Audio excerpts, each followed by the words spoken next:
Welcome to the deep dive. Today, we're going to delve into Singtel's 2024 annual report. Yeah, it's a big one. It is a big one. You've given us a lot to unpack here. Yeah. So let's get started right away. What is the big takeaway? What is Singtel's sort of like, overarching strategy here? Well, I think the theme of this report really is transformation. Okay. They've come out of this 3-year strategic reset, which basically means, 3 years of kind of laying the groundwork. And they're launching what they're calling Singtel 28. Singtel 28. Yeah. Okay. So, it definitely feels like they're trying to signal a new era for the company. Okay, so what does that actually mean, though? Like, what are the big, what are the sort of pillars of this new era, this new transformation, this Singtel 28? So they're really focused on 3 growth engines. Okay. The first being NCS, which Okay. is their enterprise solutions business. Okay. The second being data centers, which Okay. they're building under the Nizera brand. Okay. And then, of course, 5G, which everybody's talking about. Yeah, so these are like hot areas, like globally. Absolutely. Every company wants to be, a tech company wants to be in the cloud, wants to be 5G. So it makes sense that they're going that route. But did it pay off? I mean, how are their financials looking? Well, their financials are kind of a mixed bag this year. Okay. The headline number is that their net profit was down 64%. 64%. Yeah, it was a pretty steep drop. That's huge. What happened? So there are a few things contributing to that. Okay. They had some impairments. Some of their digital assets like Malby and TrustWave, they had to write those down. Okay. And then there's also just the broader economic slowdown that's happening globally. Right. Can't ignore the macro environment. Exactly. But I mean, Singtel's a pretty big company. I'm assuming they have plans in place to deal with these sorts of, headwinds. Yeah, they're not exactly new to the game, right? Right. So, despite that profit dip, they actually have a really strong financial position. They've been doing a lot of capital recycling, which is a fancy way of saying selling off assets that are maybe not core to their strategy anymore. So like decluttering. Exactly. Okay. And they've actually freed up about $8 billion over the past 3 years doing that. Wow. So that gives them a lot of dry powder to invest in growth areas, to pay down debt, to return money to shareholders. They're good to have options. Exactly. Yeah. And they're not done. They've identified another $6 billion worth of assets that they could potentially sell off. Okay, so they have even more options potentially in the pipeline. Absolutely. Okay, well, that's good. So they've got those 3 big growth engines that you talked about, NCS, Nexera, and 5G. How did those perform? Yeah, so NCS is doing really well. They're Yep. seeing a lot of growth in that enterprise solutions space. Okay. They're expanding beyond Singapore. They're making moves in Australia. Mhm. They had $3 billion in new bookings last year. Yeah, so they're definitely gaining some traction there. And they're investing a lot in things like AI and what they call tech resiliency, which is basically helping businesses adapt to the digital world. Okay, so they're on the right track there. What about the data center business? Big Sarah? How's that going? Data centers are booming. Yeah, Everybody needs data storage these days. for sure. And Singtel is really well positioned to capitalize on that trend. Okay. So they're planning to triple their operational capacity over the next 3 years. Wow, that is ambitious. It's a huge undertaking. It is. But it shows you the kind of growth potential they see in that market. Yeah, because like everyone's talking about the cloud, and like you said, everyone needs data storage. It's only going to go up from here. Exactly. The demand is insatiable. Yeah, so data centers are going to be a hot topic, I have a feeling, over the next little while. For sure. Okay, so we've got NCS, we've got Nizera doing well, and then there's the elephant in the room, 5G.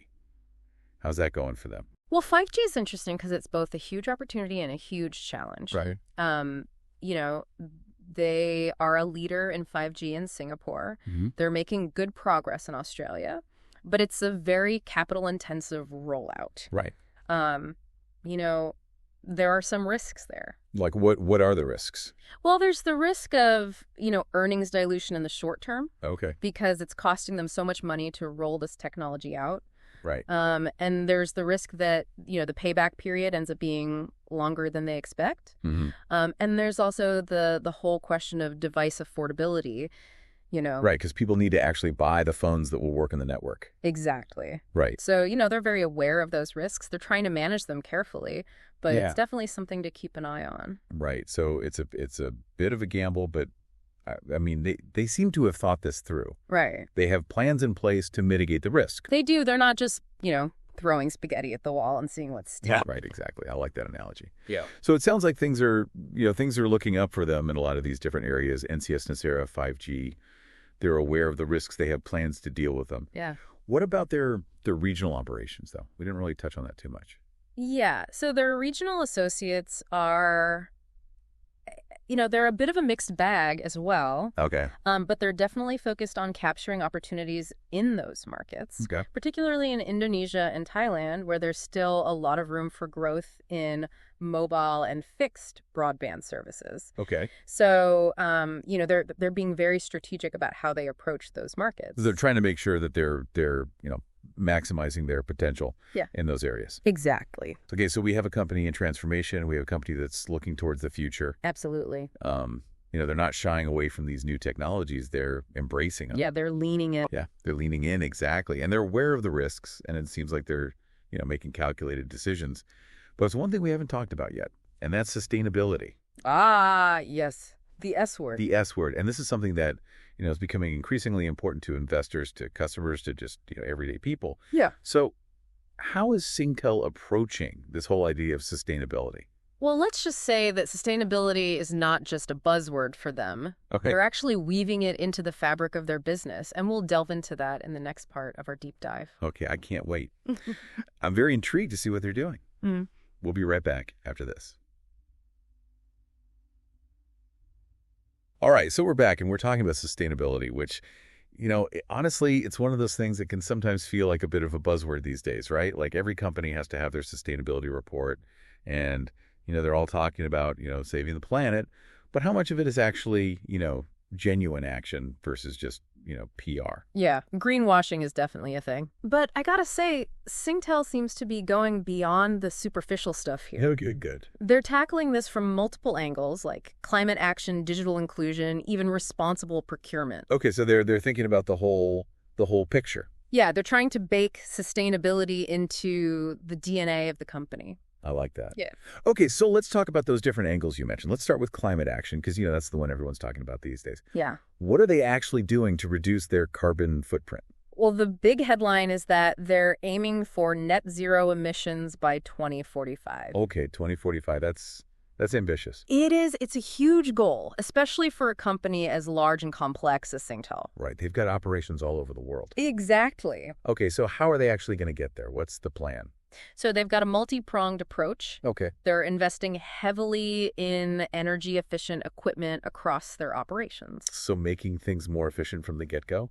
Exactly. Less waste. Less waste. They're also looking at their energy sources more closely. Okay, so like renewables and things like that. Exactly. They've actually signed a 10-year power purchase agreement that's indexed to fuel oil prices. Okay, that's an interesting one because, usually when we think about renewable energy, we think about, getting off of fossil fuels, and fuel oil is definitely a fossil fuel.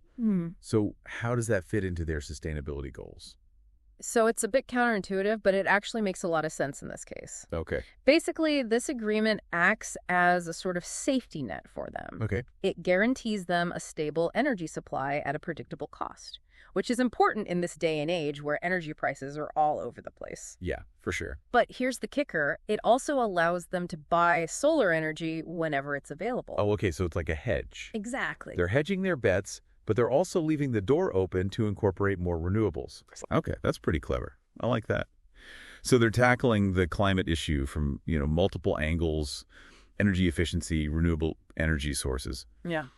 What about this whole idea of digital inclusion, though? Because that's not something we always think about when we talk about sustainability. Yeah, it's a really important aspect of sustainability because it's about making sure that everyone has equal access to technology and the opportunities that it brings. Right, it's about bridging that digital divide. Exactly. So what are they doing on that front? Well, one really cool initiative is Optus's Donate Your Data program. Okay, I've heard about this. Tell me more. So basically, Optus customers can donate their unused data to people who need it more. Okay. Like students from low-income families or seniors who are struggling to stay connected. That's amazing. It is, and it's had a huge impact so far. They've donated over 15 million gigabytes of data. Wow, 15 million. That's incredible. Yeah, it's a really powerful example of how technology can be used to create a more equitable society. Absolutely. And it's not just about giving away free data, right? It's also about providing people with the skills and the knowledge to actually use technology effectively. Absolutely. And Singtel's doing a lot in that area too, especially when it comes to supporting seniors. Oh, They have programs to teach digital literacy skills like how to use a smartphone, how to stay safe online. right, because that's a whole other, can of worms, right? Yeah. Like once you have access to the internet, you need to know how to use it safely and responsibly. Exactly. It's not just about giving people the tools, it's about empowering them to use those tools effectively. Right. It's about digital empowerment. I like that. There you go. Yeah. You can have that one. Okay. So we've talked about climate action. We've talked digital inclusion. What about responsible procurement? Where does that fit in? Yeah, because that's not something that immediately springs to mind when you think about sustainability. It's true, but it's becoming increasingly important because businesses are realizing that their impact goes beyond their own operations. Right. It's about the entire supply chain. Exactly. And Singtel's taking that responsibility very seriously. Okay. They've set up a dedicated responsible procurement task force. Wow, they have a whole task force for this. They do. Okay. And they've also implemented a new responsible procurement policy. Okay, so they're really putting their money where their mouth is on this. They're really trying to embed sustainability into every aspect of their business. So they're using their influence to drive positive change, not just within their own company, but also with their suppliers. Precisely. It's about setting higher standards for everyone. Right. Leading by example. Exactly. Okay. So we've got climate action, we've got digital inclusion, we've got responsible procurement. They're really covering all the bases here when it comes to sustainability. Yeah. But, a company can have the best sustainability goals in the world, but if they don't have good corporate governance to back it up, it's all kind of meaningless, right? 100%. You need that strong foundation of ethics and accountability to make sure that those sustainability goals are actually being met. Exactly. So let's talk about Singtel's corporate governance. How are they making sure that they're walking the talk when it comes to ethical and responsible leadership? And we're back. Time to lift the hood on Singtel's corporate governance. Yeah, the gears behind the machine. Exactly. So we've seen all the good intentions, the sustainability goals, the tech investments, but how do we know it's all on the up and up? What's your take on their governance game? Well, I'm seeing a lot of the right moves. Transparency's there. Accountability seems to be taken seriously. And they're clearly making a push for diversity at the top. Okay, break that down for me a bit. The diversity piece is interesting, right? Because we see those targets for female representation on boards a lot these days. Yeah, and it's easy to be cynical, like, is it just box ticking? But with Singtel, it feels more genuine. You think so? They're aiming for at least 30% women on the board, which is good, but they're also thinking about geographic diversity, different skill sets. It's about having a board that truly reflects the global landscape they operate in. Makes sense. Can't be all Singapore all the time when you're this big. Exactly. And the board members they've got impressive backgrounds, tech, finance, you name it. So it's not just a bunch of yes men, they're actually challenging each other. Sure.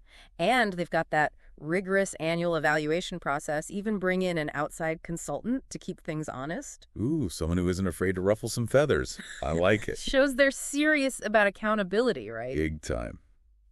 Now, this next one's close to my heart, whistleblowing. A company can talk a big game about ethics, but how safe do employees actually feel speaking up? So true. That's where the rubber meets the road. And Singtel's got a pretty solid whistleblower policy, confidential channels to report wrongdoing, protection from retaliation, the work. Music to my ears. Yeah. It's about creating that culture where people feel safe speaking truth to power, even when it's uncomfortable. Exactly. And that's how you catch problems before they snowball. Right. Prevention over cure. Always. But let's face it, even with the best governance, there are always risks. How are they navigating that whole minefield? They've got a whole risk management framework aligned with the latest international standards. Fancy. So they're not messing around. Nope. They're actively identifying and assessing everything: macroeconomics, regulation, cybersecurity, supply chain issues. You name it, they're on it. Talk about covering all your bases. It's like they've got a crystal ball trying to predict the future. Well, not quite, but they're definitely thinking ahead. And one thing that I found really interesting in the report was the breakdown of each board member's background and expertise. Oh, I love those little details. You can tell a lot about a company by who they choose to have at the helm. Exactly. And there was this one little nugget, a mention of a legal dispute involving a board member, a former Nokia CEO. Oh, snap. Now that's juicy. It's resolved now, but it shows they're not immune to these things. But what's important is they have the processes in place to deal with them ethically and transparently. Right. It's not about being perfect. It's about how you handle the bumps in the road. Exactly. And that, I think, sums up Singtel's approach to governance pretty well. They're not afraid to acknowledge the challenges, they've got robust systems in place, and they're clearly committed to doing business the right way. Well said. It's been quite a journey, hasn't it? Delving into Singtel's world, seeing their vision for the future, the good, the challenging, the innovative. They're a company in transformation, that's for sure. Absolutely, and they're writing their next chapter right in front of us. And that's what makes these deep dives so fascinating, right? Getting that behind-the-scenes look at how these massive companies operate, where they're going, and what it all means for us. It's the behind-the-scenes stuff that really tells the story. Exactly. And on that note, folks, we're wrapping up this deep dive into Singtel. Hope you enjoy the ride, learned a thing or two, and maybe even came away with more questions than answers. There's always more to uncover. Always. Thanks for joining us, and catch you on the next deep dive.